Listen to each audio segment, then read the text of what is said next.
maîtres artisans encadrés par RGTA deviendront eux-mêmes formateurs. Ces maîtres forgerons perfectionnent leurs connaissances lors d'un stage à la Somata, l'entreprise qui fabrique les équipements agricoles utilisés par RGTA. Comme au niveau de la Guinée, les paysans n'avaient pas d'accès au matériel et à l'équipement adapté, ACT avait jugé intéressant de créer dans le cadre d'un projet un atelier de construction mécanique qui est devenu depuis 5 ans une vraie entreprise guinéenne. Les machines à traction animale importées sont en effet rarement adaptées au contexte local. Trop lourdes pour le petit gabarit des bovins guinéens, trop chères, trop fragiles et trop complexes. L'entreprise s'en inspire donc pour la création de prototypes qui seront testés avant d'être fabriqués en série. La Somata produit ainsi toute une gamme de machines aratoires et post-récolte adaptées, mais elle doit faire face à une hausse importante des charges consécutive au changement de statut de l'entreprise. Le projet n'était pas assujetti à la plupart des taxes que la société supporte aujourd'hui. Et donc peu à peu, nous essayons d'arriver à la réalité au point de vue application du prix de vente. Alors il y a certaines lignes de crédit qui sont à la disponibilité des paysans. Somata essaye d'avoir accès à un certain statut juridique pour avoir l'exonération de certaines taxes, alors pour diminuer le prix de revient. On cherche aussi à travailler avec du matériel moins cher. La Somata est confrontée à des difficultés d'approvisionnement en matières premières de bonne qualité à un coût abordable. Mais quelle que soit la stratégie adoptée, tout est mis en œuvre pour permettre l'accès du monde paysan au petit machinisme agricole, tant l'utilité sociale et économique de ces équipements est évidente. Pour décortiquer un sac d'arachide, il faut 5 personnes qui sont adultes. Mais avec la décortiqueuse, une seule personne peut décortiquer. Bon, pour les femmes aussi, on a jugé utile d'envoyer des machines post-récolte pour leur permettre de travailler, diminuer les travaux. Ça augmente aussi des revenus, puisqu'avec cette machine, ça leur permet de mobiliser des ressources. Le petit commerce, elles peuvent le faire. Entretenir leurs enfants, elles peuvent le faire. Entretenir leurs champs, elles peuvent le faire.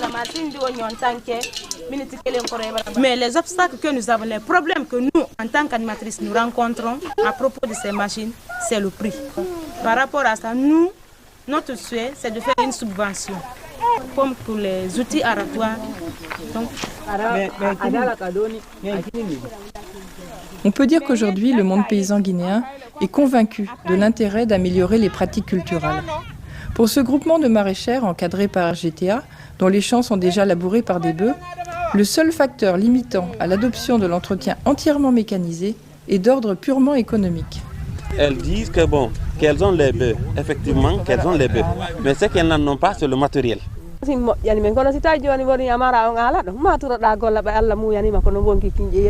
Mais c'est compte tenu du manque de ce matériel, par exemple à leur niveau, qui fait qu'elles préfèrent utiliser la méthode traditionnelle avec la charrue et payer des enfants, donc c'est un double travail qu'elles font.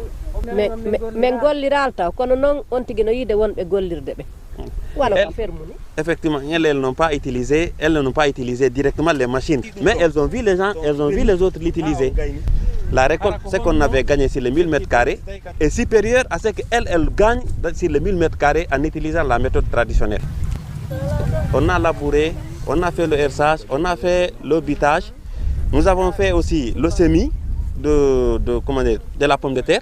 La récolte, tout a été mécanisé ici. Ils ont vu, les femmes aussi ont vu. Des fois, il y a de ces femmes, il y a de ces filles ici qui ont travaillé avec nous pendant le dressage, qui utilisent la terre, effectivement.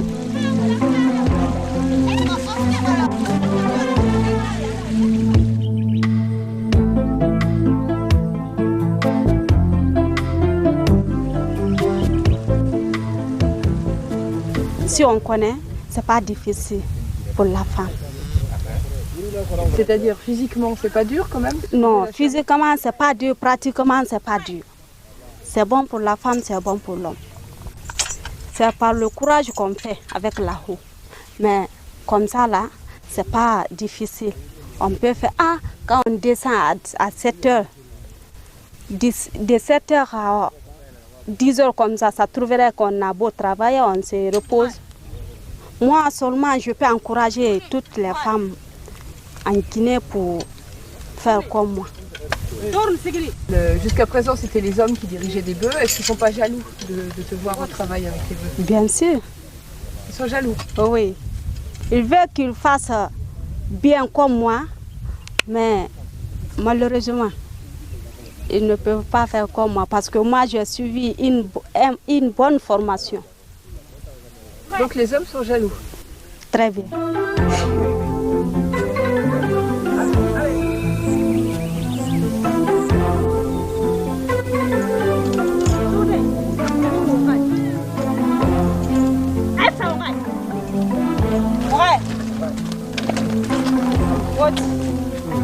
Tournez.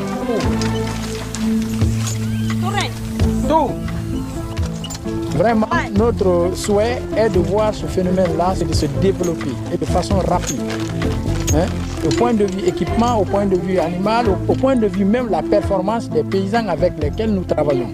Nous voulons dans le futur que même si RGTA, lui, il ne restait plus, que ces paysans puissent nous remplacer en tout point de vue, puissent dresser, puissent sélectionner les animaux, puissent faire travailler les animaux dans tous les processus, labour, herçage, binage, soulevage et transport. Et que ça soit un point de départ pour le développement du pays, pas seulement pour le littoral, mais pour toute la République.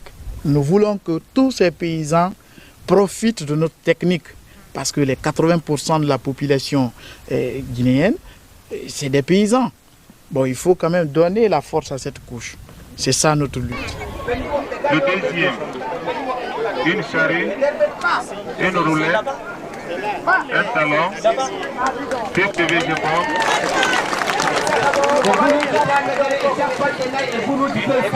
Le premier doit avoir une charrue, une cercleuse, un support, un corps buteur, 10 comprimés de badossin.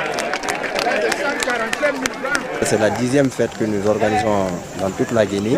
Et ça nous a permis aussi de voir le niveau de maîtrise et ça nous permet également d'évaluer nos animateurs par rapport au travail accompli durant cette campagne agricole. Donc c'est aussi un lieu d'émulation entre les paysans que nous avons formés et ça permet aux autres paysans qui n'ont pas encore adhéré à notre travail d'être sensibilisés. Donc vous avez vu tout cet engouement qui est autour de ça, ce n'est pas une simple réjouissance, mais nous c'est un acquis. Nous remercions à monsieur le gouverneur de la région administrative de Mamou de donner le premier prix à monsieur Alpha Omar Diallo qui a débattu. Oui, et tout le monde a mouvement pour encourager l'agriculture en Guinée, plus précisément à Délaba et en Bouti.